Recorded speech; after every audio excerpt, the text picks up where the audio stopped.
Welcome to this new Flight Simulator update movie. In this movie, we're going to look at the latest release notes of the beta of Sim Update number 14, which is planned to be released somewhere in December timeframe.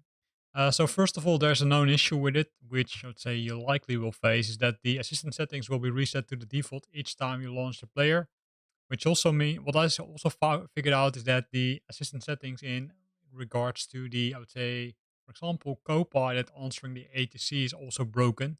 So you need to configure those settings each time you start Flight Simulator. So then going to the fixes. First of all, there are some general fixes for, I would say, crashes. Well, that's what we always see in these release notes, right? So they're fixing a lot of these crashes. So that's, I would say, not very uncommon because there could be a lot of, I would say, reasons why software crashes, right? Then focusing on the aircraft for the 787 and 747, there's a CDU fix for the fixed takeoff speeds being invalidated when opening the takeoff ref on the co-pilot side. That's now being fixed. Also, the Douglas DC-3 received an update. First of all, the starting the engine in multiplayer causes other DC-3 engines to animate starting. Cool, I would say, cool bug, I would say.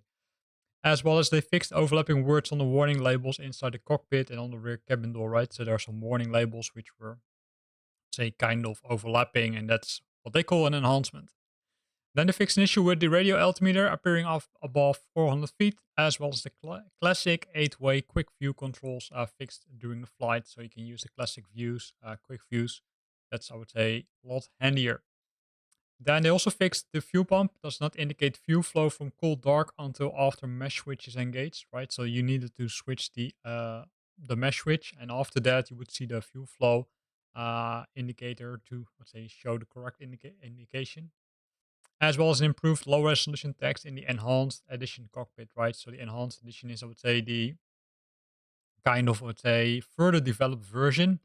Uh, and I would say that one received an update also, as well as the fixed missing panel texture for the beacon light, also only for the enhanced version. And they fixed the HUD, not correctly indicate state of flap, right? So the HUD, if you switch it to a certain state flap, right, for example, 15 degrees or 30 degrees, it wouldn't indicate it correctly. Then the next fix is a decision height, radar altitude setting, knob setting does not match the panel texture, as well as the fuel pump not indicating fuel flow from cold to dark. But it's also mentioned here, so I'm not sure if this is for the other, I'd say, DC3s, and is for specifically for the enhanced version, or if it's applicable to, let's say, multiple of them. Then going to the Grumman G21 Goose, there's the AI co-pilot completes checklist items for you in evaluation mode, right? So it makes it easier for you, as well as the altitude indicator doesn't provide the pitch indications. That's now being fixed. The fuel drawn from the wrong tanks when starting cold to dark, which means, say, that it's simply pulling fuel and then from the wrong tank, right? It has multiple tanks and it would pull it from the wrong tank. For example, if you selected front, it pulled it from after.